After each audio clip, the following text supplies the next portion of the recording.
Welcome to Almost 30. Hi, guys. So glad you're here. We're so glad you're here. We're so glad you're here. Welcome to Almost 30. You don't have to be 30 to listen. We just started it when we were transitioning to our 30s, but we're glad you're here. We talk about health, wellness, spirituality, entrepreneurship, and really the goal is to help you in your evolution. So if you are here, you are a curious, conscious person that is excited to grow. I'm excited for today's episode. Oh my God, it's the best.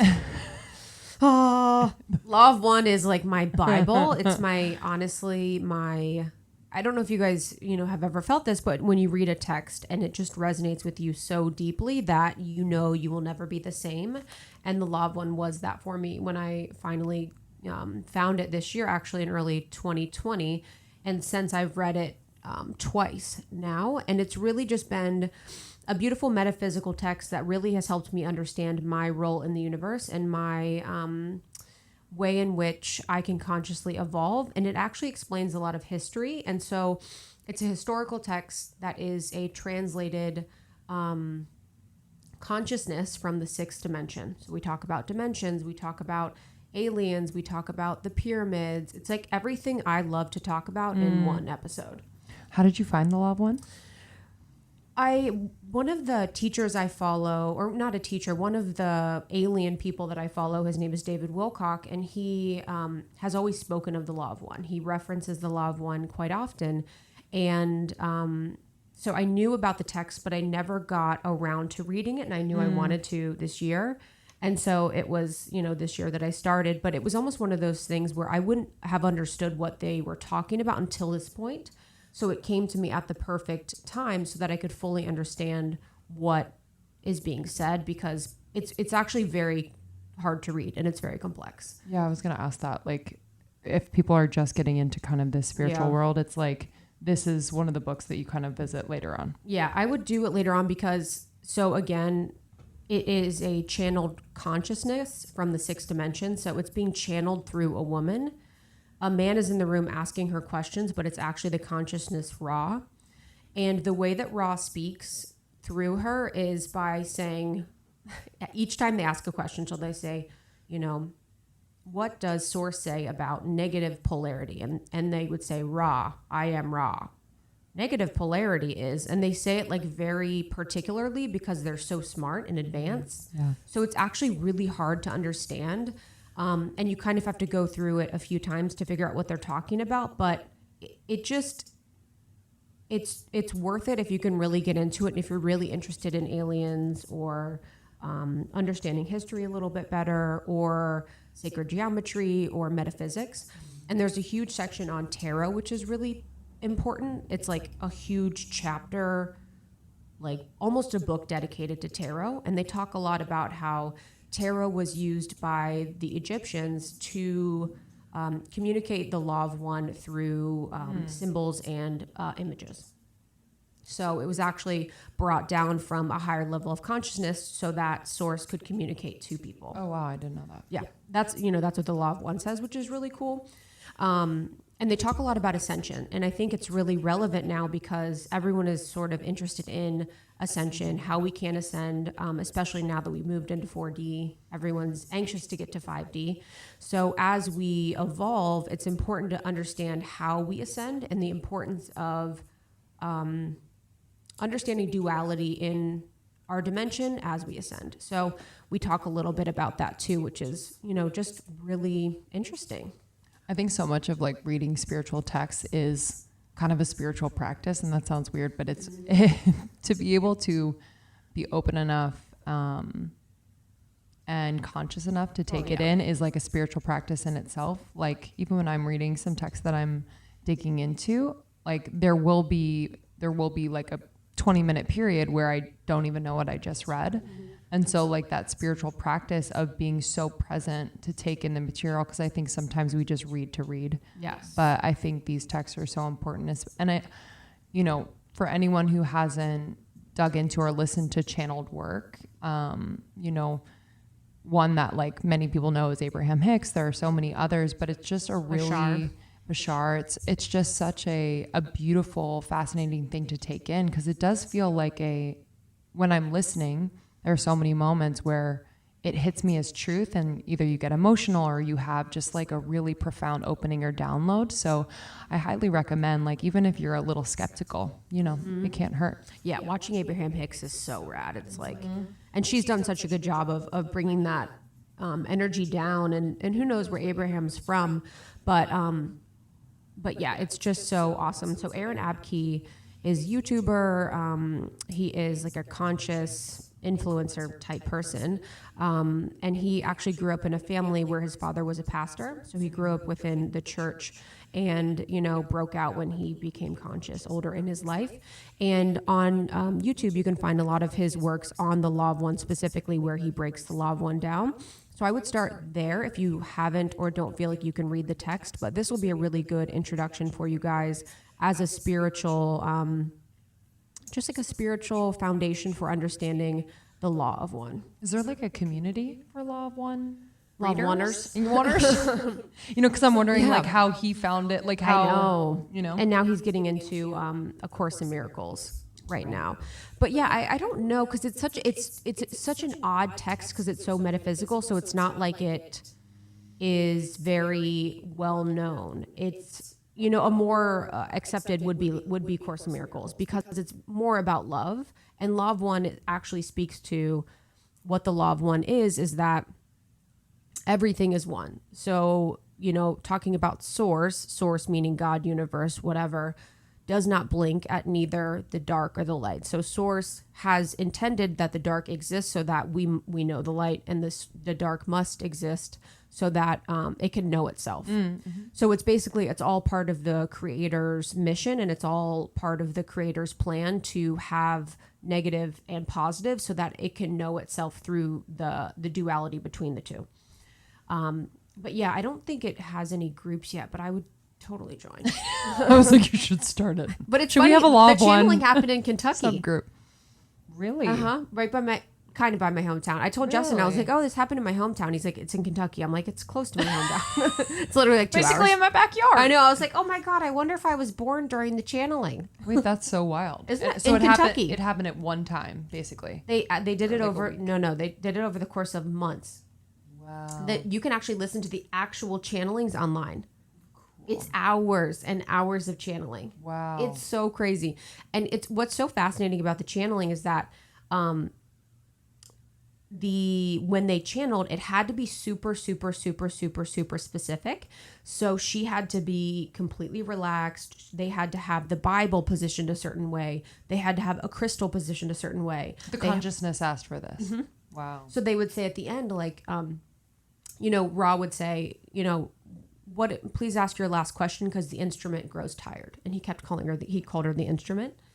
And they would be like, is there anything we can do to make the instrument more comfortable? And he would say, can you please move, that geometric cube over to the left 20 degrees? And like everything had to be so perfectly set up in the room. The temperature, having 3 people. And it's interesting too, because Ra, the channeled consciousness talks about in the channeling to not channel by yourself. Say more. Because they said that, you can. What happens with negative entities is negative entities can trick you. They're very conniving, so they can. You may think that it's positive, and then it'll get in, and what it will do is distort whatever experience you're having. So it could come in, and you could think it's positive, and then it could be distorted, and it's really distorting your reality. So you think what it's saying, but it's actually not truth, or it's actually not love. I mean, I feel like that's like people experience it every single day. Every day. So, it's like the media. So they say to have 3 people in the room to like make sure it's fine. But when Ra first came to the person that, he was channeled through, she had to speak to it. And she said, are you associated with Christ consciousness? Are you associated with light, love, frequency? So you always have to validate if you ever feel an energy, are you aligned with Christ consciousness? Are you associated with light, love, frequency? Are you here for the highest and greatest good of all? And you need to always confirm and ask, because why an entity cannot technically lie to you because of free will. So if you are asking an entity if they are connected to light, love, frequency, and they are, here to support the light and for the greatest good of all, So it cannot lie to you. It would leave, because if it lies to you, the entity would lose some of its negative polarity. So it would lose some of that negative energy power that it has by lying. So it gets into a whole thing, but yeah, I mean, the whole thing is like fascinating. It's like, and Ra is actually the sun god. If you guys know Egyptian history, Ra was actually the sun god. So Ra was actually a god in the Egyptian times that came back to Egypt to support the Egyptians in their ascension. So Ra talks about Ra and the dimensional consciousness in the sixth dimension came down to support the Egyptians to live longer than 30 years, because before the Egyptians, people could only live to 30. And it was really damaging our ability to evolve, because, you know, we could only have so many experiences until we were 30. So we weren't really able to learn or grow or evolve very quickly, because at 30, you know, you have a significant amount of experiences, but not a lot. So by helping us extend life, Ra and the channeled consciousness supported the Egyptians in helping us extend to live to, you know, 80, 90, 100. I'm feeling like a new almost 30 logo. Isn't that crazy? Through. Yeah. An Egyptian eye. It's actually Illuminati. We're like secretly coding like Illuminati symbolism in their heads. Oh, that is fascinating. Isn't that crazy? Okay, I'm ready. We're for ready. this one. Okay, cool. So if you have any questions, people can get in touch with Aaron through Instagram. Yes, and on YouTube. Yeah, exactly. So it's Aaron Abke on Instagram. He's awesome. He's so sweet. And then his YouTube's awesome. It's Aaron Abke on YouTube, and he does Law of One, and now he's doing Course in Miracles. And yeah, it was just an awesome person to have this conversation with, because he's way more versed in Law of One than I am. Yeah, it makes it super relatable. Okay, cool. And before we get into this episode, we have our retreat coming up. We're so excited. Pumped. We just had that human design session. Yeah, we have a lineup unlike any lineup we've ever had. So whether it's human design, we have astrology, we have femininity, sexuality, energy healing, breath work. Human design. I know. So much. And then you get sponsor goodies. You get to connect with us. It'll be incredible. Yeah, we can't wait. And it's in Malibu at the Calamigos Guest Ranch, which is just heaven on earth, truly. It's 5 stars, and we have, you know, meals together. You'll have plenty of time to relax, rest, recharge, reflect. But we do have just an incredible schedule to, you know, keep you supported, learning, connecting. So you can find more information, almost30podcast.com, and click on our retreat tab. Cannot wait. All right.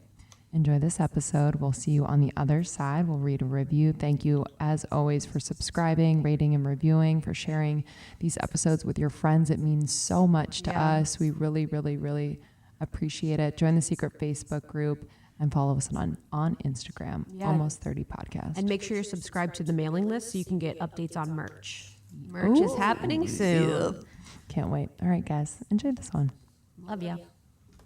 Great to meet you. I'm really excited. I've just been, when I started reading Law of One earlier this year, I found all your work and was like, yes, I needed the content, and I needed the refresher too. And I needed of course you always need the explanation that's much more clearly described and understood than raw. So it was just so helpful for me. So I'm so thankful. So just some background first. So Almost 30, we've been around for like 4 years now. We started when we were going through our Saturn return, when we felt like the world was so much crazier than, you know, things let off. And I was having my spiritual awakening in a lot of ways. And now it's a community, and we really help women along their evolution. Nice. So we've never talked about Law of One. And normally it's my co-host, Lindsay, and I. She's my best friend and co-host.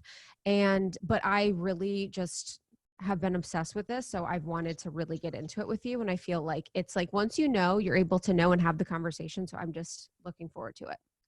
Likewise. It's going to be fun. Okay, perfect. So we can get started. Again, just can you hear me okay? Yeah, you're perfect. I'm wearing that ear pod, so I don't really know how the sound quality is, but it's perfect. Good.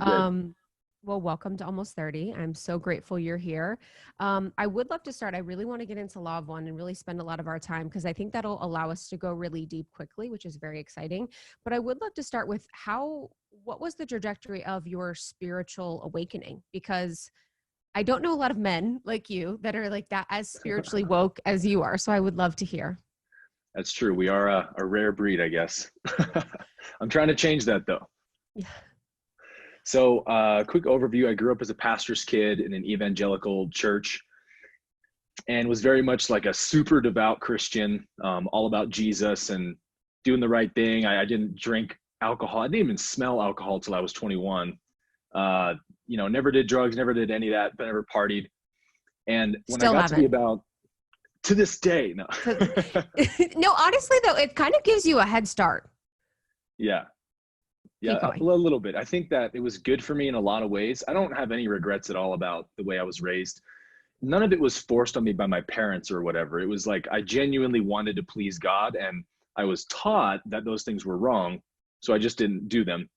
So I was really sincere in my faith, and I think it was that sincerity that actually led me to question it, because I went to Oral Roberts University and I got my degree in music and theology, became a worship pastor at a church full-time back in San Jose, California, where I grew up. And the church I was working at was much more rigid and fundamentalist than my parents' church, my church growing up. And they were talking about hell all the time and women are inferior to men and the rapture and this and that. And I was like, what is all this bullshit going on here, man? Like, this is not the stuff I grew up on. And so it kind of made me, it forced me to make a decision of, all right, do I want to believe in this version of God or not? And I said, absolutely not. So I quit my job and kind of quit my religion as well and moved back to Oklahoma, where I'd gone to college, to just sort of like start a brand new seeking journey of who is God to me personally without the indoctrination of what I grew up in. And that led me to a lot of Eastern philosophy. And, now I teach non-duality on YouTube and A Course in Miracles. And that's kind of the path that I found. But when I was 27, I kind of had another spiritual awakening, but this time it wasn't out of religion, but it was more out of my mind, so to speak, a traditional spiritual awakening. And I had like the most incredible 2 weeks of, I guess you could say, total nirvana, total stillness, total peace, total happiness and joy. And it was like a 2-week free sample of enlightenment. And then all of a sudden, through the trials of life, I kind of came back to my old egoic personality, and suffering came back and all of that. And so that gave me a glimpse into the fact that liberation is possible.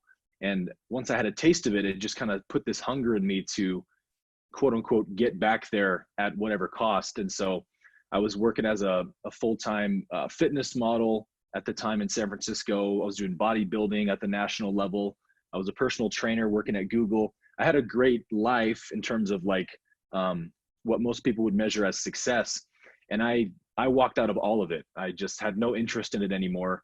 I never posted another shirtless picture on Instagram. I just lost interest in that version of myself. That's when you're like, you've changed. That is when you know for sure. So yeah, that's kind of my path, and that's kind of where what led me to where I am today. Your 2 weeks of nirvana, was that supported by psychedelics or how? Because whenever people say that, I assume that because I've had nirvana. I don't think I've ever had it, but I've had moments of finding that, but only once without psychedelic drugs. So what was yours? How was yours? How did it start? It's a great question. Well, I was seeking really, really hard to find freedom from my suffering at the time. I was severely depressed.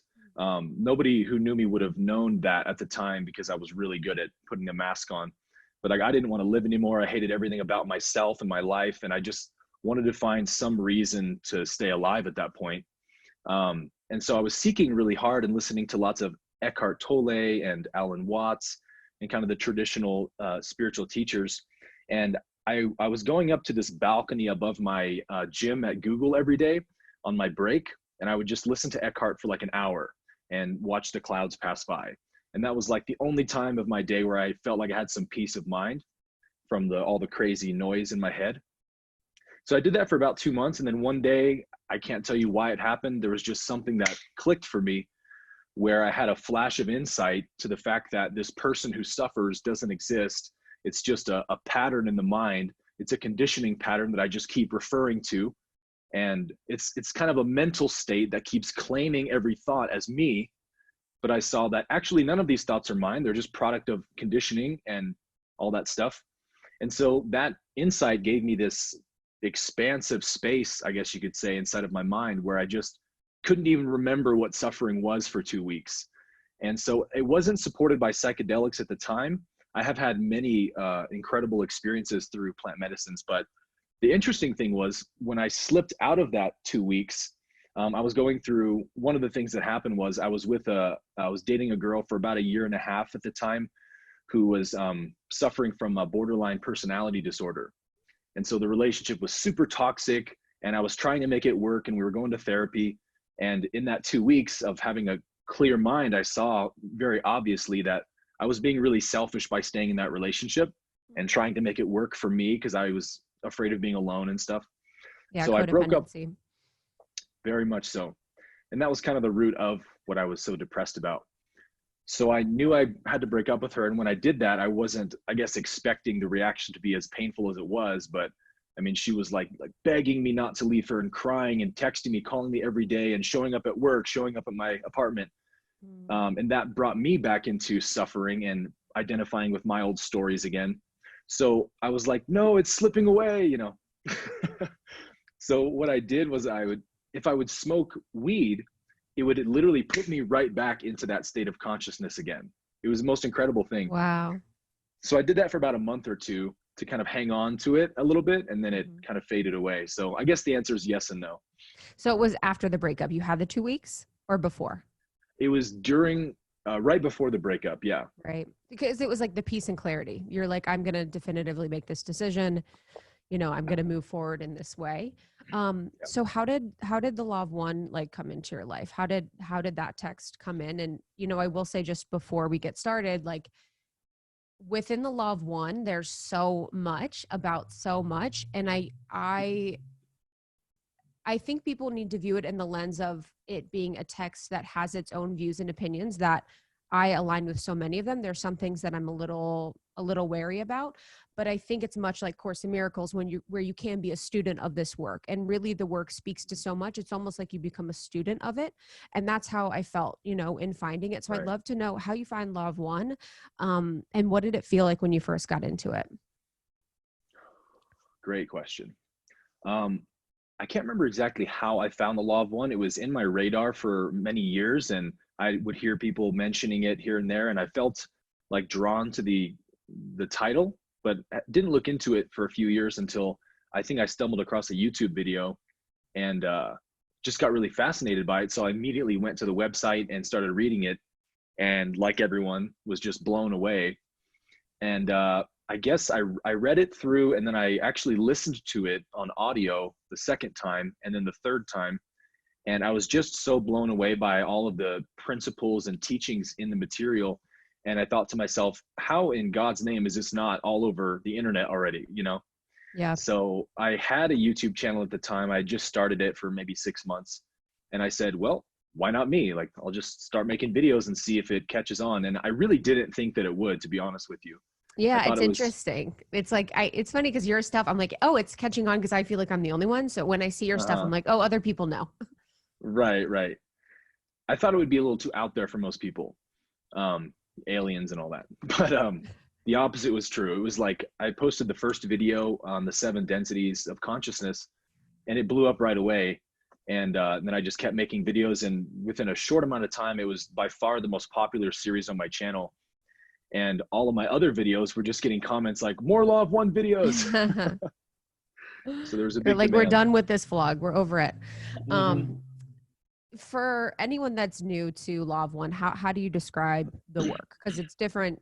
I think it's really unique in the way that it's just a very unique piece. So how would you describe Law of One? Well, first of all, the Law of One is a channeled text from the 1980s by a group of, I guess you could say, researchers. They consider themselves researchers, who were initially researching the UFO phenomenon, but they were not researching UFOs in the same way that most people do in terms of like, what do they look like? Where do they come from? But they were mostly interested in the philosophy of extraterrestrials. And they'd been doing channeling for some years, Dawn Elkins and Carla, who was the channeler. And then they met Jim McCarty, who ended up being the scribe of the Law of One. And the three of them got together, and actually the text began, I think, by accident. They were in a Sunday night meditation group where they would practice their channeling, and something came through for Carla, and it happened to be Ra. And so they said, hey, we need to do a dedicated channeling session to see who's speaking through Carla and what this entity is all about. And so it came through that this was an entity who named itself or referred to itself as Ra, who is a social memory complex from the planet Venus, actually, from I think 2 or 3 billion years ago. And the same Ra that visited Egypt 11,000 years ago and all of that. So Ra began laying out, I guess the simplest way I could just define it would be a metaphysical explanation of the nature of the universe. Beautiful. I was thinking with, it's funny when you talk about how people look for things with aliens, and it is in a very 3D way, and it's in a way to like differ ourselves from them. So it's like, Right. What do they look like? How is it different than us? How do they think than us? And then it's interesting too about Venus, because the more I get into the space of aliens and so just everything related to aliens, you hear a lot more about Venus, and that, and I think Ra talks about it, but a lot of the light beings come from Venus, or are they on Venus, or what was the relationship to Venus and aliens now? Yeah. So now Venus is not inhabited, at least in the 3rd dimension. I'm not totally clear on how this works, but Ra explains that there are entities that inhabit planets in the 6th dimension, which is where Ra exists. Yep. So there could be entities on Venus now in the 6th dimension, but not in the 3rd. The planet's not habitable anymore. But the fascinating thing is that just in September of last year, of 2019, NASA released a study that they found on Venus that said, I think 2 billion years ago, Venus was like the perfect and most habitable planet in our solar system for a couple of billion years. And so that lines up actually perfect with what Ra explains, which was back in the 1980s, right? About when they dwelt on Venus and how their civilization advanced and evolved and all that. So yes, a lot of light beings come from Venus. Ra's social memory complex, they state, includes about 6 million souls from Venus, but Venus itself had, I think, 38 million total entities on it, so very small compared to our planet. But that's because their civilization and race was very different than ours, and so overpopulation wasn't a problem for them because they were much more harmonious. They didn't have wars, they didn't have conflict with one another. So yeah, there's some distinct differences for sure. When Ra, okay, this is kind of going off before I want to go back, but when Ra describes himself, it's almost as when they were on Earth, they describe themselves as tall, almost like, have you heard of tall whites in alien literature? I almost seems like, do you feel like there's a similarity to him being described as a tall white? Definitely, yeah. When Ra's asked how they appeared to Egypt, they said that because in the 6th density, they just appear through thought and they materialize whatever body they want. But they said that they tried to appear as similar to how they actually looked on Venus, which was very tall, more thin, fragile looking bodies that they said have like a golden hue. So like a white light, goldish type of hue. Yep. It's interesting about, because when you're in the alien space, you hear about the different types of aliens, and you often hear about tall whites, which are described as thin, right. Almost there's a sheen. And Joe Dispenza, and I don't know if you're familiar with Joe Dispenza's work, but you can find it on YouTube, and you can kind of find it if you really look, that in a lot of Joe Dispenza's work, tall whites appear, and they have tall whites in the corners of rooms. So the tall whites are basically, in this case, if we were to think, they were from Venus being channeled to support us in this way. But that certainly could be. Yeah, that's how I remember Ra being described. Okay, something that's really in the ether right now that I want to talk about it as it's related to Law of One, and that's dimensions and densities. So I want to talk about, what's a density? Is it a dimension? And then what are the differences between them? Yeah, great question. People tend to get those terms mixed up, Very which is much. easy to do. I Everyone's guess like very 3D, 5D. They're like, oh my God. Like, it's like everyone's obsessed with that right now. 5D is like the new hip thing. 100%. I saw this post the other day. It was incredible. It was like, in 5D, you're hotter, richer, cooler. Hey, why not, right? I was like, I don't think you give a shit about that in 5D. But anyways, that's just me. Exactly. That's like people who claim to be starseeds and constantly talk about the fact that they're from the Pleiades or whatever. They're like, 100%. well, if you were really a starseed, you probably wouldn't talk about it, but 100%. that's neither here nor there. Oh my gosh. Okay, so school is on densities and dimensions. Okay, so simplest way I could break these two apart would be that density is a term that refers to this stage of evolution of your consciousness. So it's not a location or a place, but a stage in growth or evolution. And then a dimension would be more like a place or a location, you could say, in physical reality. And I think that different densities, the different densities of consciousness give you access to dwell in different dimensions. Because, for example, like when you get to fifth density, you no longer have any chemical body. It's purely electromagnetic energy or light body, like the tall whites you mentioned. So a light body is able to live or dwell inside of many different dimensions, whereas this, thick, heavy, dense chemical body we have, which Ra would call the yellow ray body, third chakra body, we can only be in the third dimension. We don't have access to dwelling. The body doesn't have access to dwelling in other dimensions, but in consciousness, we can project into other dimensions through meditation, through astral projection and all of that. But the physical body can only be in this one. And so would it be then if dimensions is a place and time almost, so would you agree with that? You could say that, yeah. Yeah, so because I guess I'm trying to understand then the densities make sense to me. It makes sense that we would evolve between densities. So it's almost like the goal would be to move to beyond our third dimension density, to move up, to be closer to light. Then you become almost electromagnetic field, right? Because you've left your body. Yep. So why do people quite often do you know why people skip the fourth density? Like, why is it in the public conversation for them to be like, oh, that's so 3D, and almost they want to go 5D, but they want to skip beyond 4D? Oh, yeah, I think that's because, excuse me, technically we are still we are in the fourth dimension because it's the dimension of time. And 5D is, if you imagine it like a square, you have 4 points. And then 5D would be a point, and if I flipped it this way, it'd be a pyramid, right? The 5D is the point above the 4 points, which gives you access outside of time and space. So it's kind of complicated when we talk about dimensions because it gets into geometry and sacred geometry and mathematics. But to be honest with you, I think people who are all about this 5D craze don't always have a great understanding of what they really mean when they say that. Because you have to read a text like the Law of One or something really advanced to have even a conception of what that means. It's such a heavy topic, Yeah, it's funny. It's like when I'm describing, the densities or in dimensions, it's like you have to go to YouTube and find like the sacred geometry, and you're like, okay, so here we are. This is what it would be like in 2D, 3D, 4D, and you're like, this square thing is 5D, and it's like, what the hell? Like it's so hard to grasp the concept. But within, the Law of One, there's so much talk of what the Law of One is. So I would love to talk about like what exactly is the Law of One. So the Law of One simply states that all is one.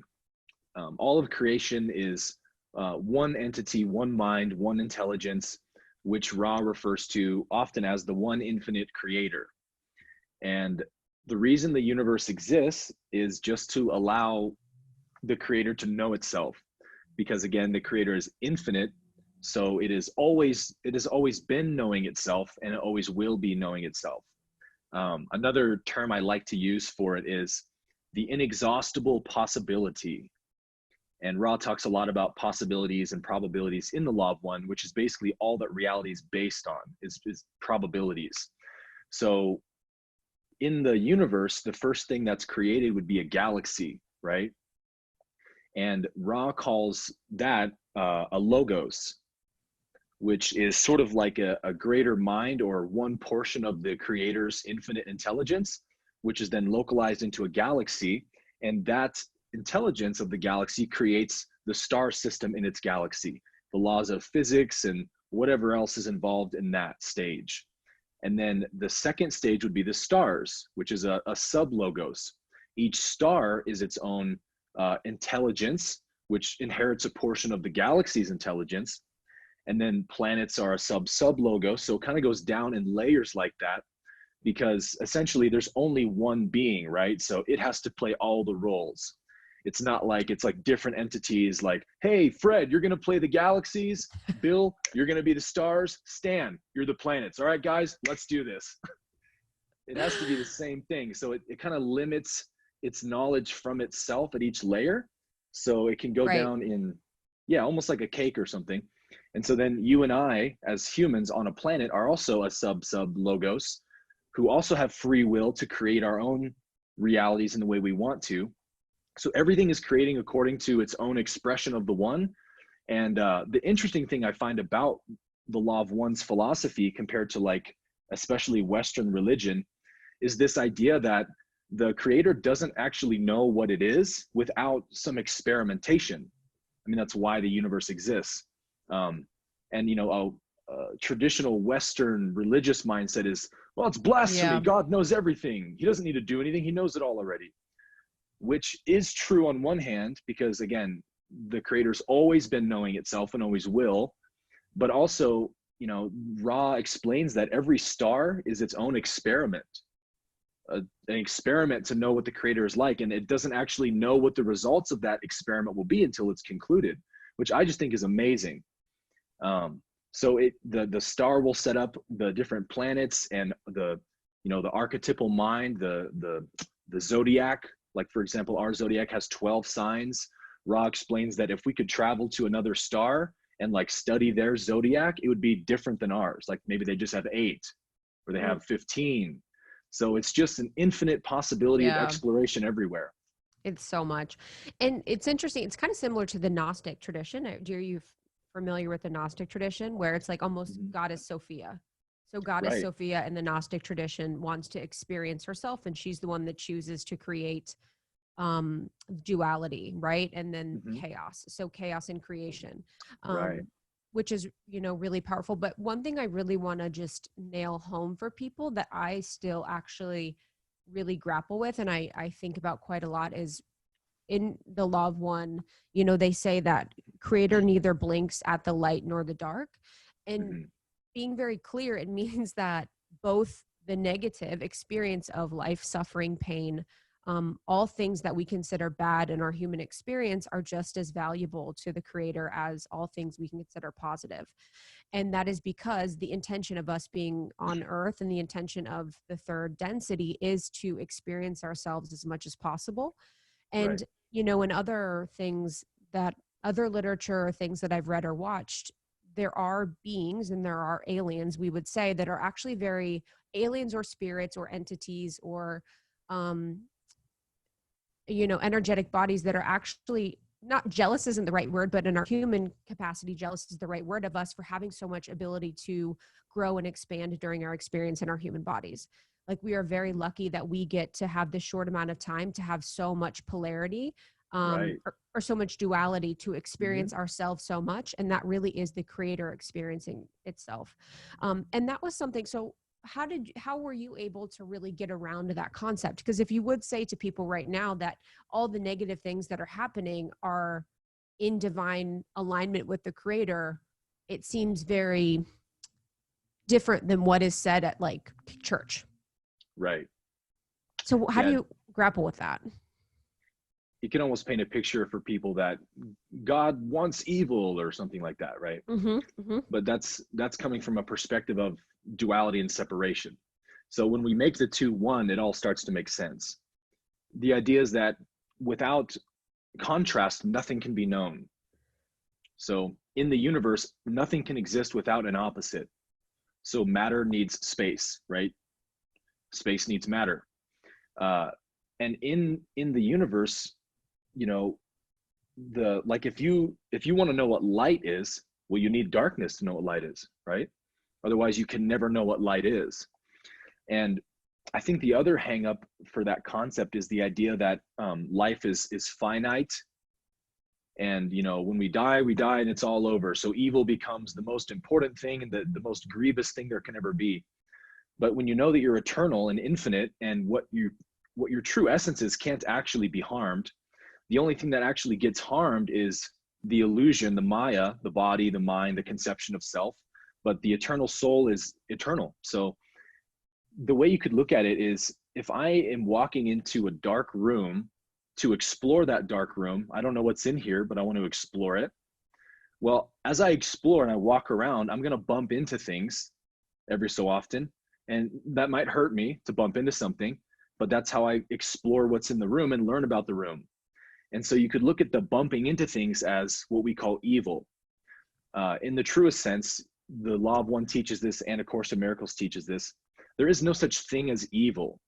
Evil is a conception of the egoic mind, or a label of the egoic mind. There is only the truth and the ignorance of the truth, or love and the ignorance of love. So what we call evil is actually just someone's own blindness to what's true, or blindness to reality. It's the belief in separation. When we believe we are ultimately separate from one another, then that means I have to look out for number one, fight to get to the top, and so on and so forth. And that's the kind of Darwinian world. And that's the third density world, where we get introduced to polarity, service to others, service to self. And we wrestle between those two polarities until our soul gravitates towards one or the other. And that's what, you know, this third density universe we're in right now is all about on this planet. You know, those of us, I guess, who aren't wanderers, who are here, are making that choice, which Ra calls, he calls it the choice, but he says, it is the axis upon which the whole creation turns. So this third density is by far the shortest of the 7 densities, because the catalyst available here, the polarity, is extremely intense. In fact, Ra says it's 100 times more intense than any other density. So it's like a quick, short, intense time of experience where we come here to make our decision, and then whether we choose the path of light or dark, we evolve up that path through the next, you know, 4 densities, so to speak. Yeah, and it's so then the 2 paths are service to others and service to self. Right. So you leverage, and another important thing I want to talk about is free will, and the importance of free will within our experience. But just on the point of service to others and service to self, that's the way Ra explains the choice that we have in the density that we're in. Is it, are you going to be in service to others? And in service to others inherently is service to self, because we are all one, or there is like the path of negative, which is service to self. Right. And so the point on free will, I think, is really important. And I think that's really too, when we think about, you know, the Law of One and there being negative polarity, people get so scared about it. But a lot of it's just because of our free will that's choosing to have that experience in itself. Can you talk a little bit about free will? Yeah, free will is so important in the Law of One. Ra's constantly referring to free will. And what's interesting actually is that a lot of the questions they ask Ra will say, we can't answer that. That'd be an infringement on your free will. No, there's like one time, I don't know which section I was reading last night. It was like, do you know something about this? And Ra was like, I am Ra. Ra, I am Ra. Yes. And they're like, yes. Okay. And then they're like, could you tell us about it? And Ra's like, no. It was like just so Ra. funny. No. Yes. He's like, Ra, I am Ra. No. And just so you guys know, in the Law of One, because it's a channeled text from Ra, so it's actually, just to kind of go back a little bit, it's the energetic social memory complex of Ra that's being channeled through this woman. So she's having, you know, the energy come through her voice. It's speaking through her voice, but it's in a much lower tone. And the way Ra speaks, because Ra is so intelligent, is highly advanced and very particular, and it's very sweet. It's very endearing. Yeah. But it's just like, it's very hard to understand what Ra is saying, but it's like, it just love it. Like, I don't know why, but it warmed my heart. Like seeing It someone so totally polite. does. It does. It warms your heart. You're like, oh my God, you're so polite. Like the one, I forget which lesson it was, but there was one lesson where they had to end the session for the day. So in the channeling, because Ra's energy is so powerful when it's going through the woman who is essentially the instrument, it can be exhausting Mhm. for her because it's such a high frequency. And Right. so they have to do a certain length of sessions. And on after the one day session ended, on the morning of the next day, Ra basically said that he was thinking about something he said and he didn't think it was completely accurate and that he wanted to change some of the data around something.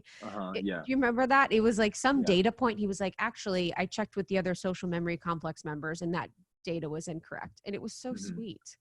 Yeah. Rod does that a lot, actually. He'll be like, "We correct this instrument," and then Yes. repeat, It's repeat whatever like, it was. it's amazing, but did you listen to it? The actual recording? Not the whole like Law of One, but Yeah. I've listened to many of the sessions. Yeah, it's fascinating to listen Yeah. to.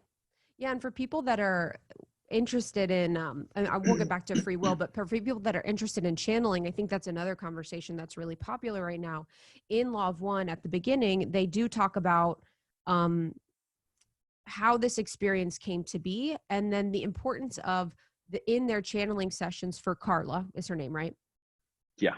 For Carla to be able to channel this vibrational frequency that is so high, there had to be very particular things done to her body, to the way that she was eating, to the room, to the they had certain things in the room, correct? Yeah. Like Yep. things had to be put in particular directions. It was like very particular to the way in which they could channel this high frequency being. Yeah. Ra explains that they had to do. He taught them a banishing ritual called the Circle of One, that they would that Dawn and Jim would have to walk before every session, to essentially protect them from too much infringement by negative entities. Because Ra explains that if you're communicating with positive entities, or if you're just putting a signal out to say, hey, we want to channel something, you're going to almost always going to have some negative entities try and infringe on that, and that's their right to do that. And so Ra explains it's your free will to choose to protect yourselves from that infringement, because what what those negative entities will do is they won't be like, hey, we're negative and we're going to recruit you, so here's our philosophy. They're very crafty and they're very tricky. So they'll come in pretending to be a being of light. They'll tell you what you want to hear and then begin sort of distorting things to a service to self path. So Carla would always, one of her routines was to challenge whatever entity was speaking, and say, I think her routine was to say, do you confess that Christ is Lord? Mm-hmm. And Or knowing that she that says, represents, do you subscribe to Christ consciousness? There was yeah, something something about like like that. Christ consciousness. Yeah. And if they would refuse to say that, she would assume must be a negative entity, not going to communicate. So it's a very delicate process. And in fact, the trance that Carla had to be in was so deep in order to contact Ra that she was completely not there for the sessions. Like to her, it was like falling asleep and waking up again. This is all in the introduction of the Law of One chapter. And so it was actually 3 weeks into the session. She had no clue what was going on, but she was hearing Dawn and Jim use all these terms that they were learning, mind, body, spirit complex, and densities. And she was like, hey, can I read these transcripts? So they're like, well, let's ask Ra in our next session. So in like session 21, I think, Dawn asks Ra, hey, can we let the instrument read this material? And Ra says, yeah, that's fine. It's not going to be, she's not going to dilute the message because she's completely in a trance with us here when we're channeling. So that's perfectly okay. And so they allowed Carla to read it, and she was equally blown away. So there's a lot of people on the internet who claim to channel Ra. And I think it's kind of funny because Ra sets out these very strict parameters of like at least 3 people. Yes. You're not going to do this by yourself. We will only speak with you in the question and answer format because we don't want to infringe on your free will. So we're not here to just be like, hey, we're going to tell you about the universe. Yep. We want you to ask us what you want to know, and we'll answer according to what we think is or is not an infringement. Yeah. It seems incredibly powerful. And And again, like in each session at the end, they would ask, how is the instrument? He would call Carla the instrument. And, the instrument is tired. The instrument grows weary, whatever it was, because it was just so exhausting for her. But and just on the point of, the negative entity potential to channel, she, would speak to the entity to ensure that it was of Christ consciousness or of like light love. And I always say of Christ consciousness or of the light love frequency. And I Right. think they mentioned in the book too, that if a being, an entity is negative, that it doesn't have the ability to say yes if that's not true.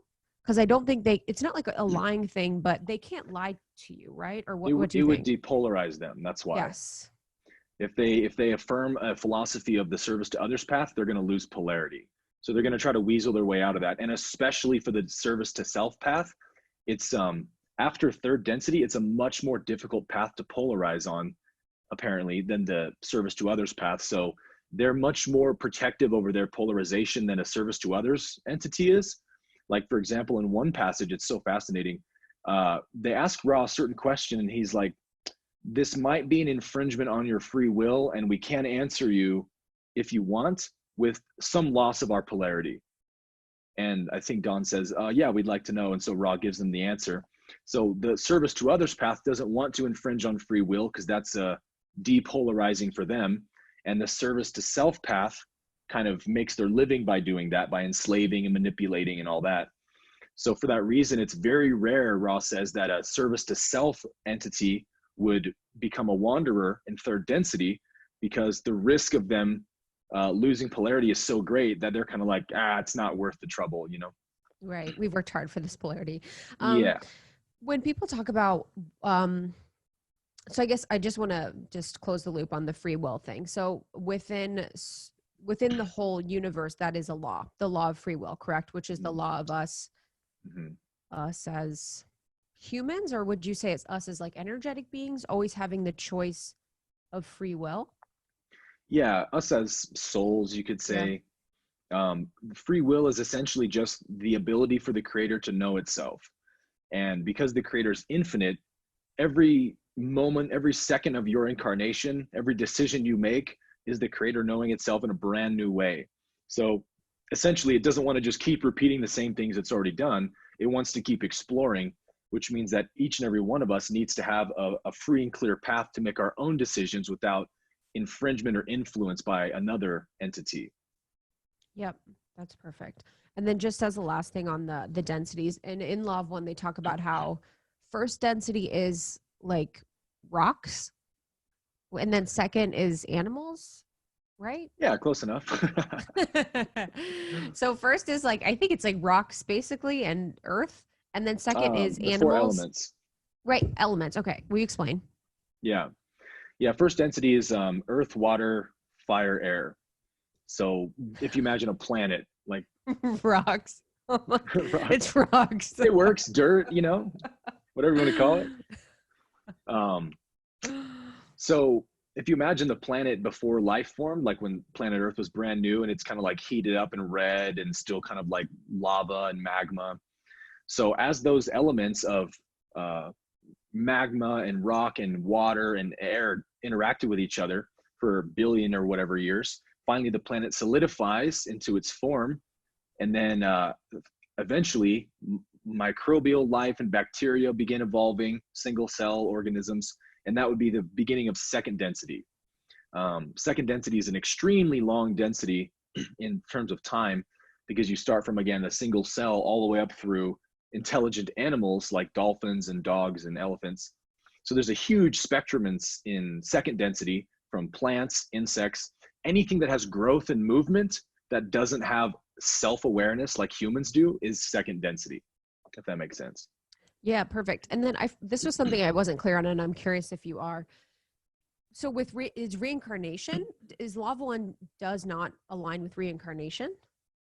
Oh no, very much so. Oh, really? Okay, tell me more.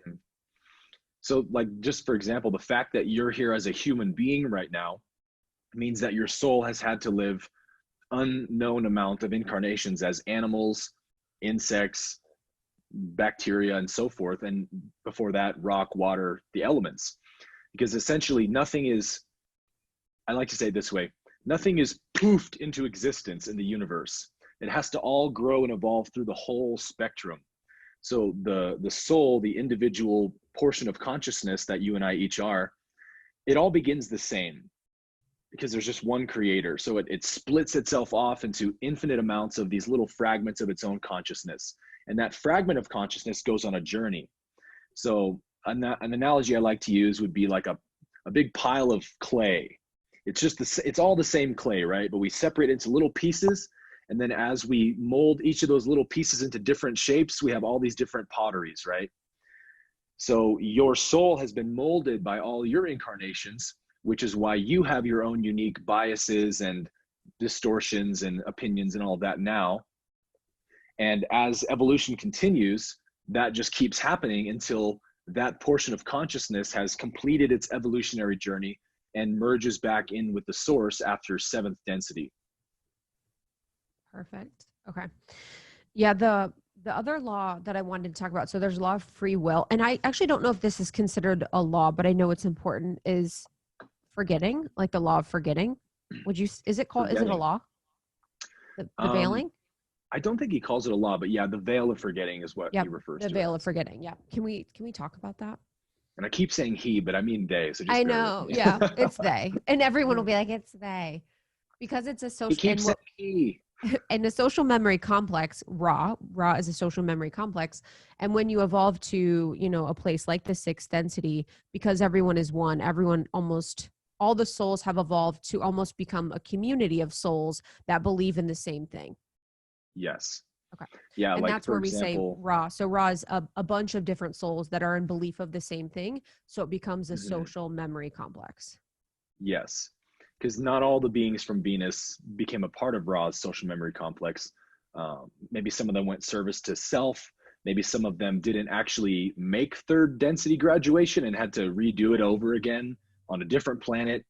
So Earth, one day, we will also be a social memory complex, but not every being on Earth will be, because not everyone's going to make 4th density. Some souls, for whatever reason, take longer to learn those lessons.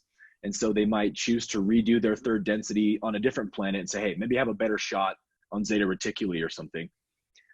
So whatever souls on our planet believe in love and service to others will eventually become one entity. And that happens over a long period of evolution, because the first thing that has to happen is we have to develop telepathy, essentially, nonverbal communication, where we can begin reading one another's minds. And that happens in 4th density. There's some people now that can sort of do that, of course. We have like words of knowledge and psychic stuff. But in an advanced civilization, let's say in 50,000 years, we won't even need verbal language. We'll just be communicating with our minds. And then what happens after that is entities, through the gravity of love, the love is so great and the knowledge that we are one is so great that they decide, hey, let's just share our minds. So I'll give you total access to my consciousness. You give me access to yours. And which literally means, like, let's say you and I merge consciousness. That means I could be in Texas meeting with someone and I can actually speak for Krista just as if you were here, because I have perfect access to your consciousness. And you can speak for me in California to whoever, right? So as that keeps happening, more entities join together, and eventually you have this, 6 million group entity of what Ra calls a social memory complex. Yeah, in the telepathy piece, that's so much in the literature and anything around, extraterrestrials, that as you advance, telepathy becomes the preferred mode of communication. And I think within our forgetting, the veil of forgetting, we almost forget that we all are telepathic. But I do, just before we talk more about forgetting, this was something I also wanted to talk about is, have you heard about within, talk of aliens and in the space about the Galactic Federation? Mm-hmm. Do you think that Ra's part of the Galactic Federation, correct? Yes. And so their goal is to protect Earth, right? So they, because of and correct me if I'm wrong. So when Ra was originally in Egypt, when they came to Egypt, the social memory complex of Ra came to Egypt to support the Egyptians. It ended up not going in the way that they wanted. And I think that they were using a lot of the technology not in the way that was best supportive of the law of one, correct? Yeah. The reason they came to Egypt was they explained that Egypt was very much in alignment with their views of the law of one. They were a pantheistic civilization. They believed other beings are out there. They worshiped the sun as a god, which is actually very accurate. So Ra felt, the Confederation actually felt, it wouldn't be an infringement to go help them out. And the reason they came to help them out is because the lifespan at that point in time was like 30 years. Like people were only living to be 30 years old. And so souls were getting stuck on earth in these perpetual kind of spiritual childhoods because they couldn't even live long enough to learn enough lessons to really grow out of third density. So seeing this plight, the Confederation deployed a social memory complex to Egypt, which Ra was the one, and they came to bring the message of the law of one.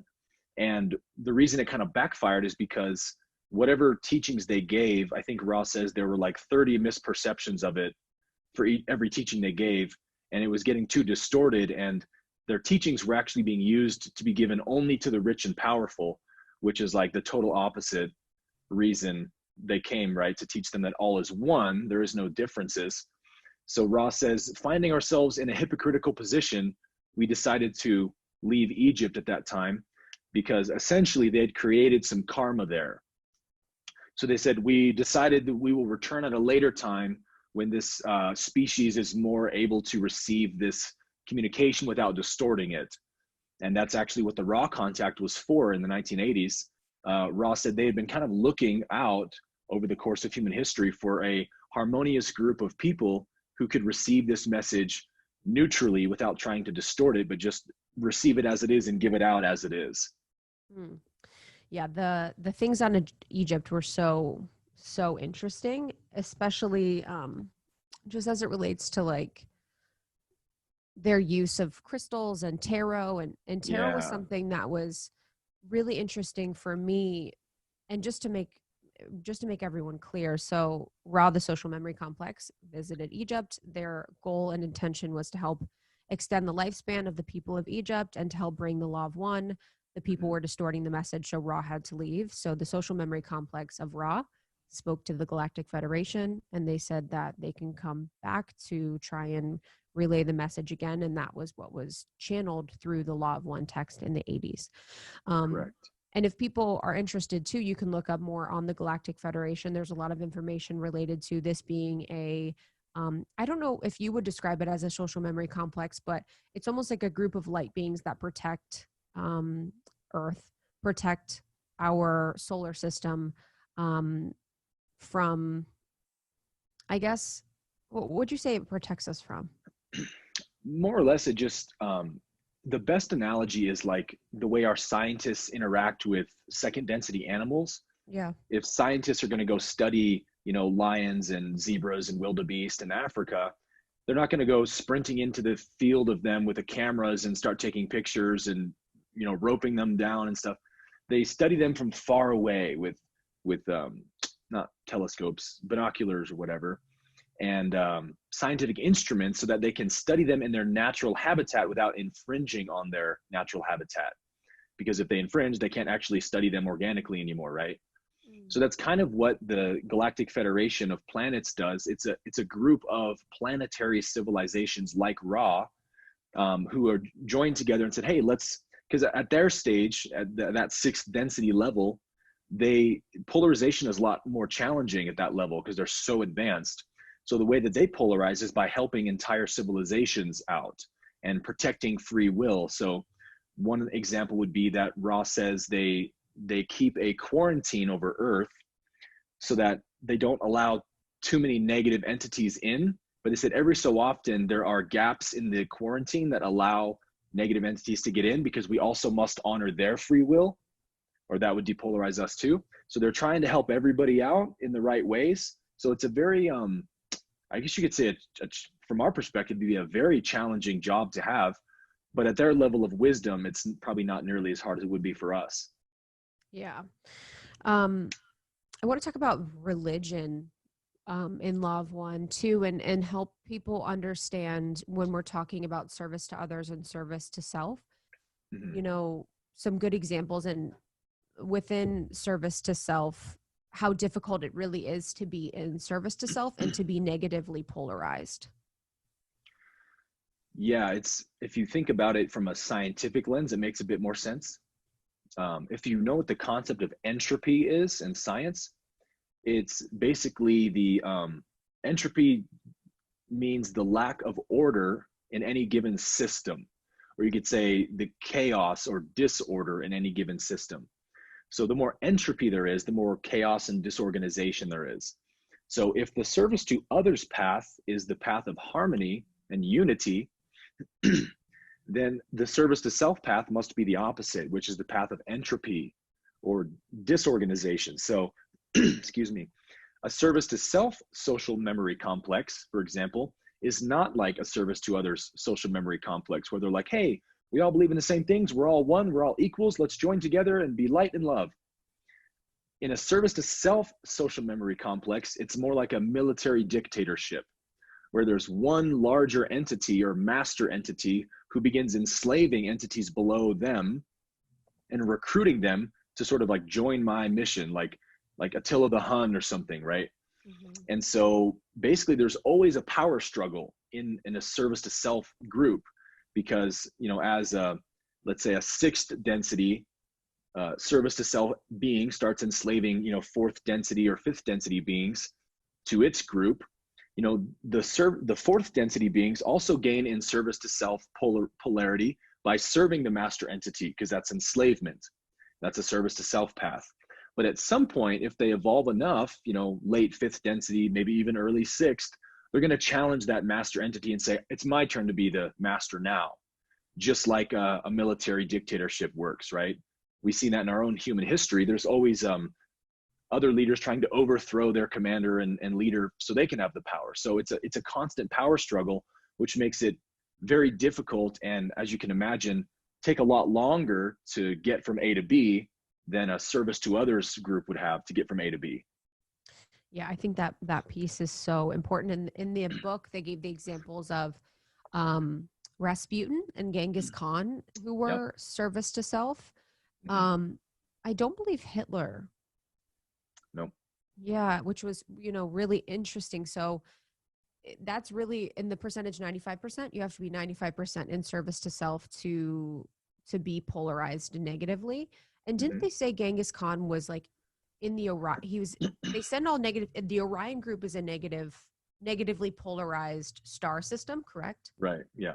So the Orion group is a negatively polarized star system. If we think about it, you guys might have heard a little bit about the Orion group, and then the Pleiades is a positively polarized Mm-hmm. star system. And I think Genghis Khan was like a clerk or something in the Orion group somewhere. Yeah. They had him like karmically brought back to that place somewhere in the Orion group, which was really funny. Yeah. And to that point, on the point of religion was really something that I felt was so profound. And I'm sure for you, you know, coming from a very religious background, even more so, just Mm-hmm. speaking to the fact of, from what I gathered, that a lot of religious leaders would use the teachings of the Law of One, but then it would become distorted. And one of the most profound things was thinking about, I grew up Catholic, was thinking about the 10 commandments, and it's thou shalt not, you know, all of these things. Right. And when you're saying, and when someone is saying thou shalt not, it's actually imposing or impeding on someone's free will. So when the Exactly. church says thou shalt not, that is an intrusion of someone's actual free will to choose whether they want to or not. And I felt that to be so clearly obvious in the way in which it describes the way that the Catholic Church controls people and the negativity that the Catholic Church can, or the negative polarization that the Catholic Church can have. Yep. What did you find within the pieces related to religion? Yeah, totally agree. It's such a fascinating concept for me in the raw material. Uh, so when Ra talks about the Old Testament, they mention Moses a few times, which one of the things I love about the Law of One is the way that Ra will correct the names of some of these ancient characters, historical figures. And that makes total sense, right? Like there's no way that after 4,000 years, the person's original Hebrew name wouldn't have been distorted in some way. We call Moses, but Ra refers to Moses as Moishe, was apparently it's the entity's actual name, Moishe. Jesus Christ, for example, we know through, like Hebrew and stuff that his real name would have been Yeshua, but actually Ra says his real name was Yahushua, a little bit longer version. So I, just as a side note, I love that part about the Ra material. But in the law of Moses, Moses was a service to others, a very advanced service to others being, probably even a wanderer, I think, and was trying to give Israel the law of one, but it was distorted by a negative entity who, as I explained earlier, very crafty in the way that they do it, right? They kind of introduced the whole commandment principle of thou shalt not. Moses originally was trying to give the message of the Lord your God is one, as we see in Deuteronomy, but that's the law of one. But then it's, you shall have no other gods before me. You shall not covet. You shall not do this. And just that little distortion is all it took to create this monotheistic religion and all the Abrahamic religions, actually, which then became, the primary force of all war and destruction on earth. Yeah. And there's so much about Jesus too. And there's, I think that was one person that they talked about quite frequently. And they talk about Jesus being a wanderer. And I want to get into what wanderers are, and what the difference is. Are wanderers considered the same thing as starseeds? Yes, that's kind of just, you could say, another term for it. And so wanderers are sixth or fifth density beings that come back to support in service to the law of one, or is there a specific reasoning why this density being would come back? Yeah, so it's anywhere after third density, fourth through seventh can wander.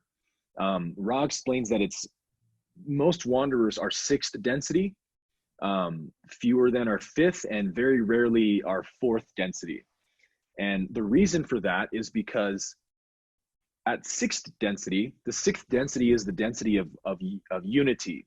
So you need to have a perfect balance between love and wisdom in the sixth density.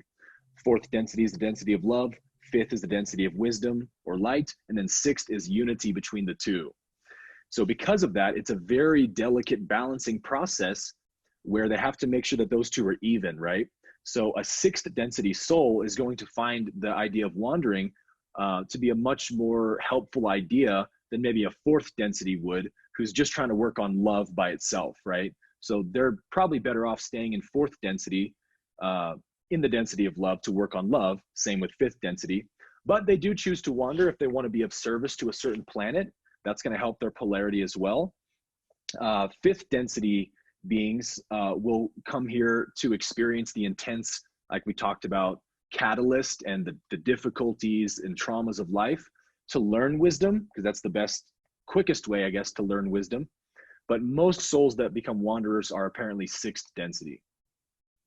Yeah, and I think a lot of people resonate with believing that they are maybe a wanderer, but it's actually really challenging to be that. And I think when we read about it, most of them are very alienated.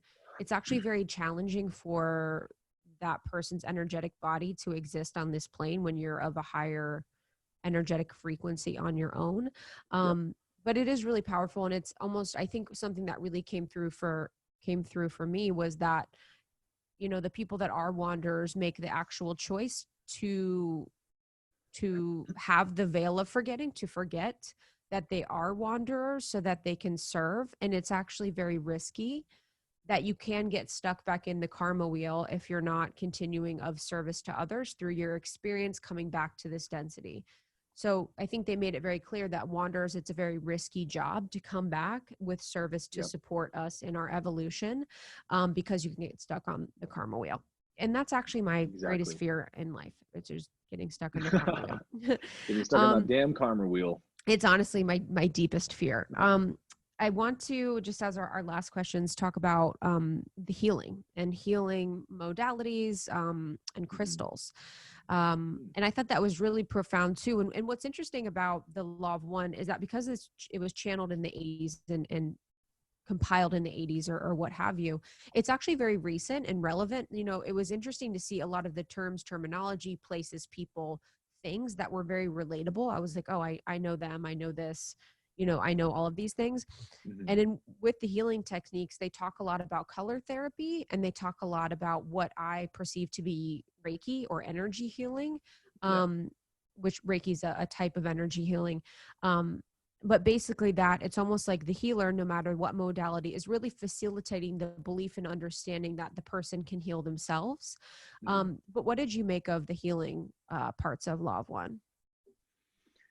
Yeah, it's kind of like the tarot or archetypal mind sections of the raw material. They're like so dense and difficult to follow, but there's so much gold there that it's like someday somebody with a really advanced mind, like a, you know, Tesla type figure, is going to come upon this text and like crack the code of what Ra's talking about.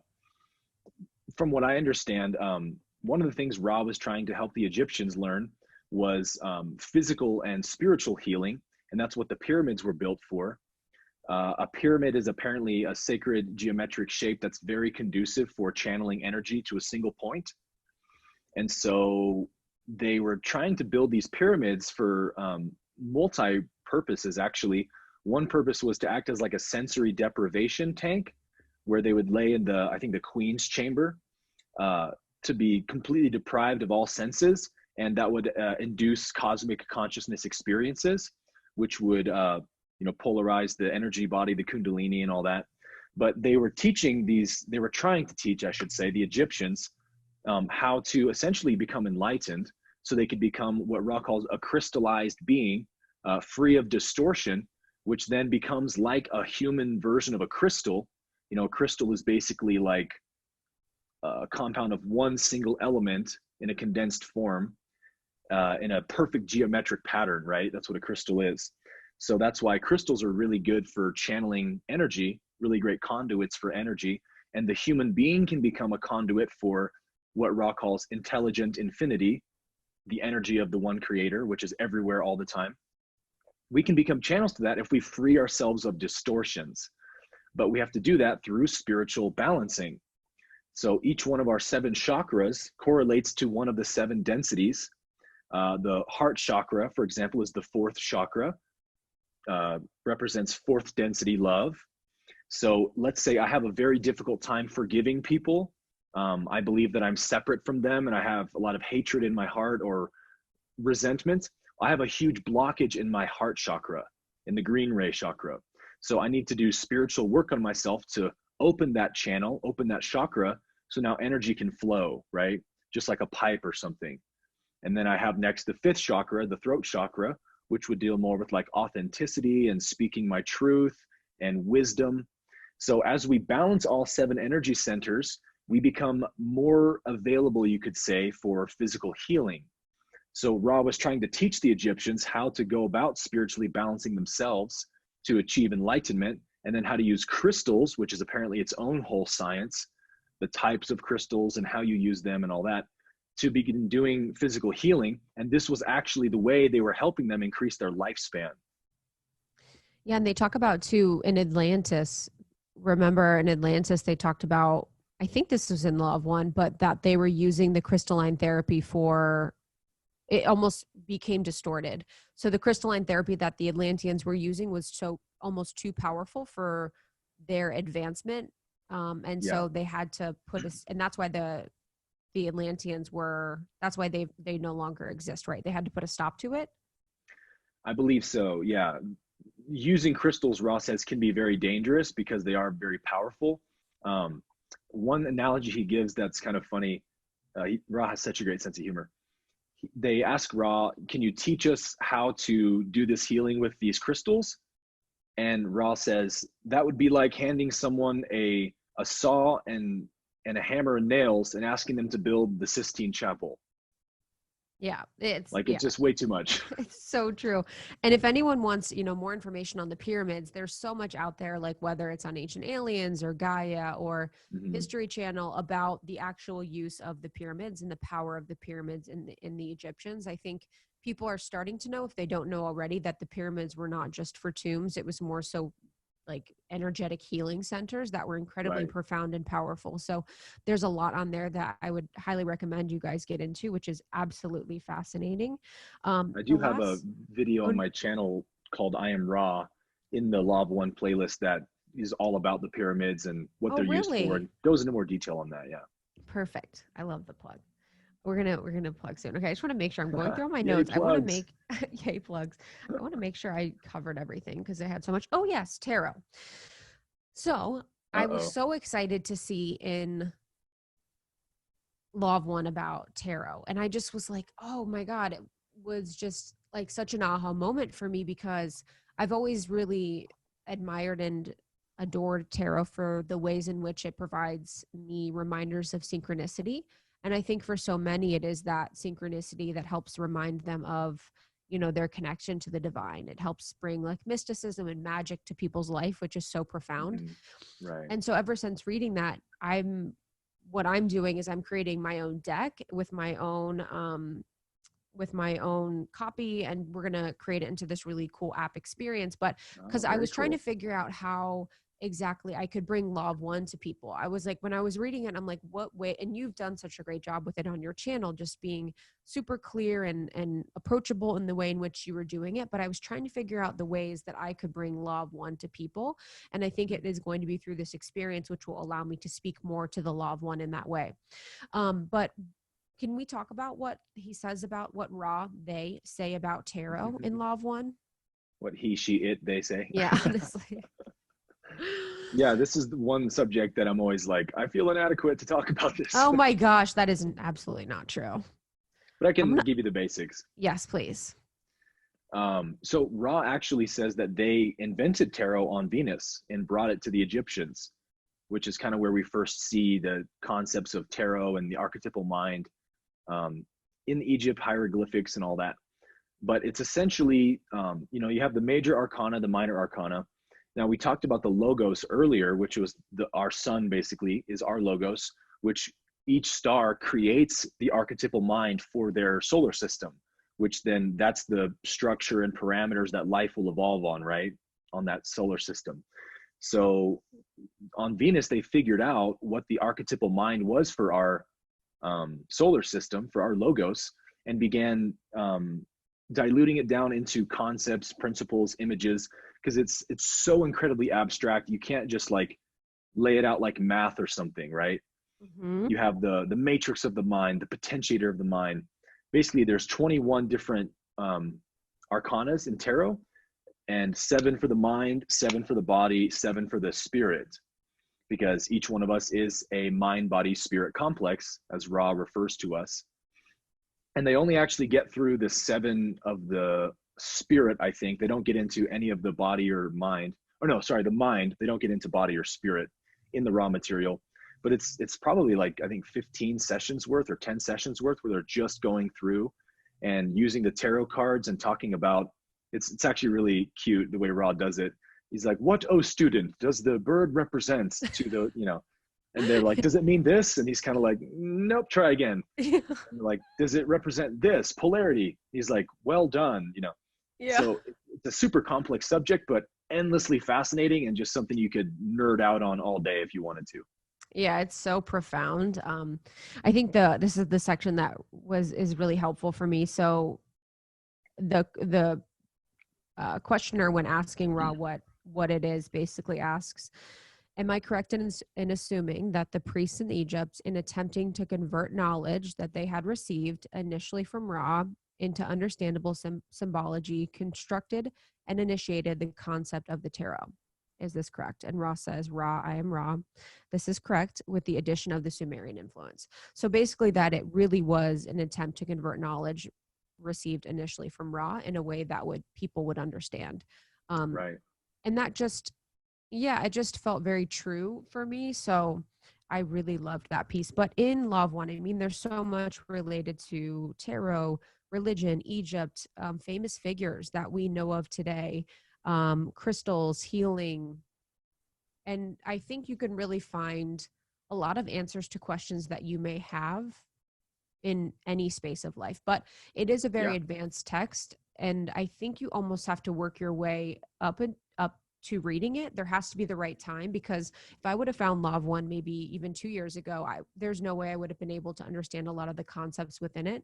So I do believe it's more of an advanced metaphysical text, just because it is so, there's a lot of metaphysics in there, but I think that's what makes it so grounded and possible for me.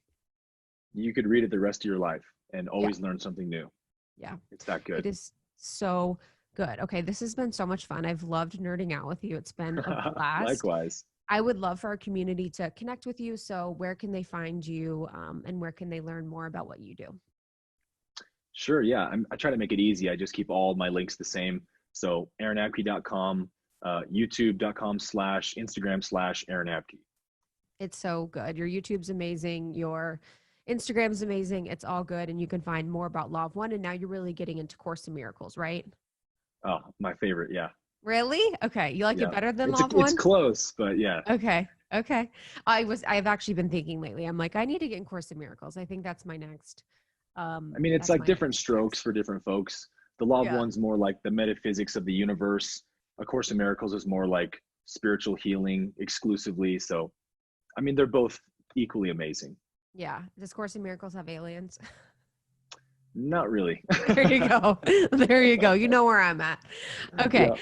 Thank you so much, Aaron. It's been such a blast. I am so looking forward to our community connecting with you, to learning more about the Law of One. And I hope you have a great rest of your week. Thank you, Krista. It's been a pleasure. I'll see you later. Bye, Aaron. Take care.